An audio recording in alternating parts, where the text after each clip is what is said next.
Middlemarch Book 3, Waiting for Death. Chapter 26. He beats me and I rail at him, oh worthy satisfaction! Would it were otherwise, that I could beat him while he railed at me. Troilus and Cressida. But Fred did not go to Stone Court the next day, for reasons that were quite peremptory. From those visits to unsanitary Hounslow streets in search of Diamond, he had brought back not only a bad bargain in horseflesh, but the further misfortune of some ailment which for a day or two had deemed mere depression and headache, but which got so much worse when he returned from his visit to Stone Court that, going into the dining room, he threw himself on the sofa, and in answer to his mother's anxious question, said, "I feel very ill, I think you must send for Wrench." Wrench came, but did not apprehend anything serious, spoke of a slight derangement, and did not speak of coming again on the morrow.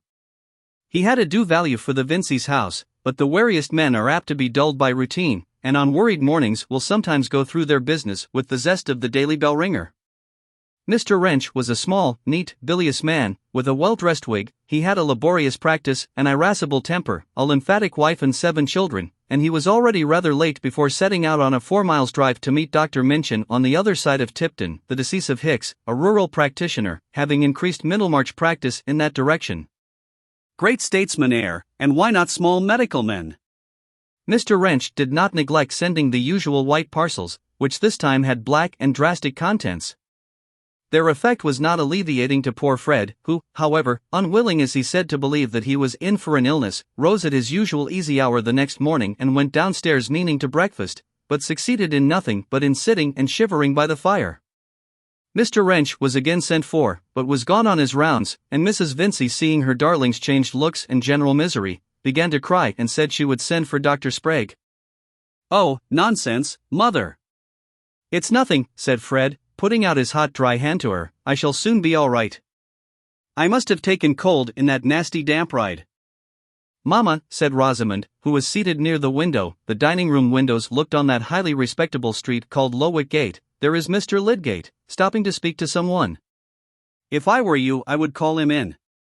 He has cured Ellen Bulstrode. They say he cures everyone."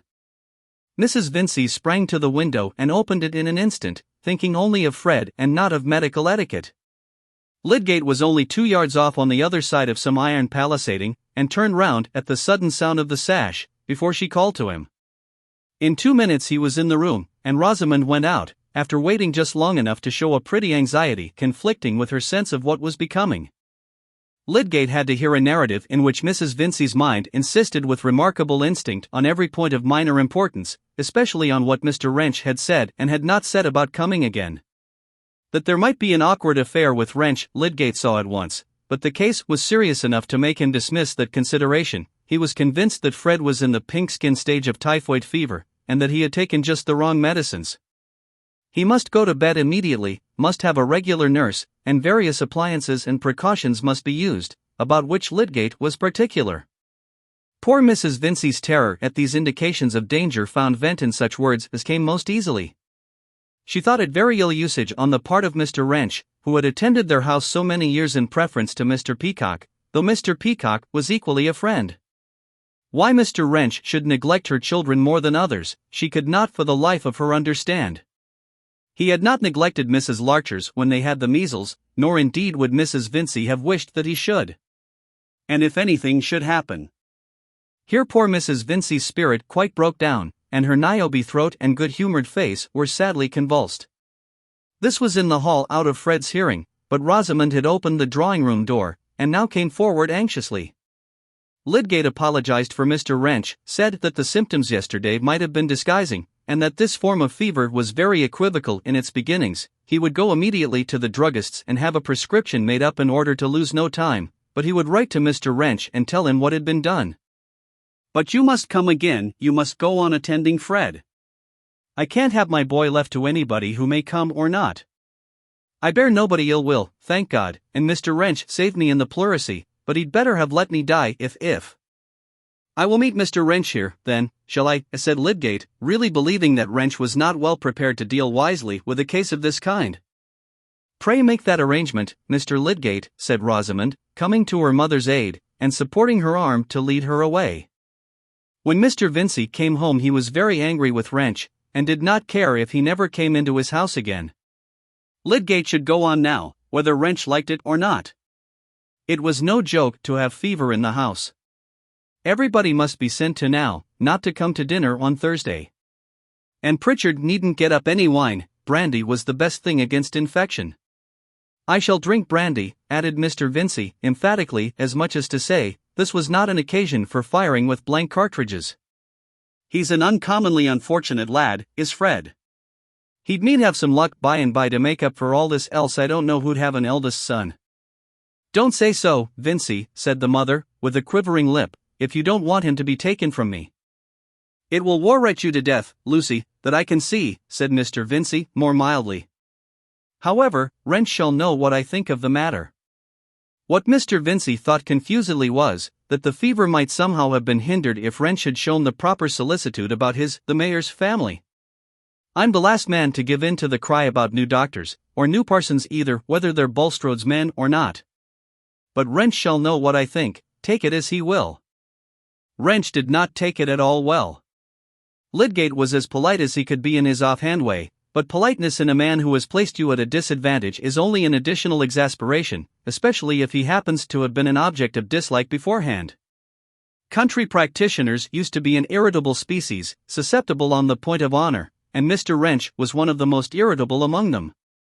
He did not refuse to meet Lydgate in the evening, but his temper was somewhat tried on the occasion. He had to hear Mrs. Vincey say, "Oh, Mr. Wrench, what have I ever done that you should use me so, to go away, and never to come again?"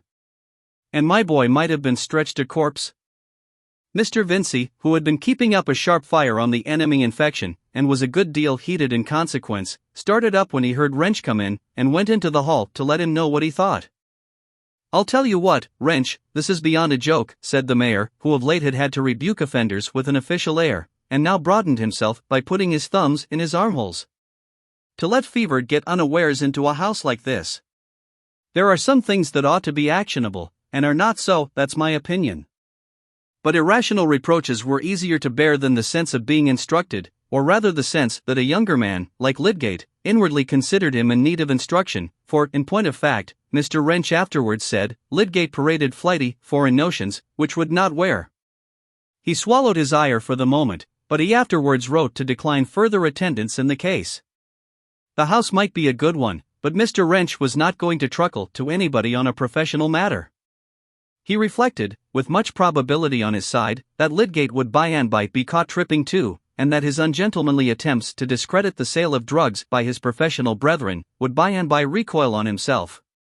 He threw out biting remarks on Lydgate's tricks, worthy only of a quack, to get himself a factitious reputation with credulous people. That cant about cures was never got up by sound practitioners. This was a point on which Lydgate smarted as much as Wrench could desire. To be puffed by ignorance was not only humiliating, but perilous, and not more enviable than the reputation of the weather prophet. He was impatient of the foolish expectations amidst which all work must be carried on, and likely enough to damage himself as much as Mr. Wrench could wish, by an unprofessional openness. However, Lydgate was installed as medical attendant on the Vinceys, and the event was a subject of general conversation in Middlemarch. Some said that the Vinceys had behaved scandalously, that Mr. Vincey had threatened Wrench, and that Mrs. Vincey had accused him of poisoning her son. Others were of opinion that Mr. Lydgate's passing by was providential, that he was wonderfully clever in fevers, and that Bulstrode was in the right to bring him forward. Many people believed that Lydgate's coming to the town at all was really due to Bulstrode, and Mrs. Taft, who was always counting stitches and gathered her information in misleading fragments caught between the rows of her knitting, had got it into her head that Mr. Lydgate was a natural son of Bulstrode's, a fact which seemed to justify her suspicions of evangelical laymen. She one day communicated this piece of knowledge to Mrs. Fairbrother, who did not fail to tell her son of it, observing, "I should not be surprised at anything in Bulstrode, but I should be sorry to think it of Mr. Lydgate." "Why, mother," said Mr. Fairbrother, after an explosive laugh, "you know very well that Lydgate is of a good family in the north. He never heard of Bulstrode before he came here."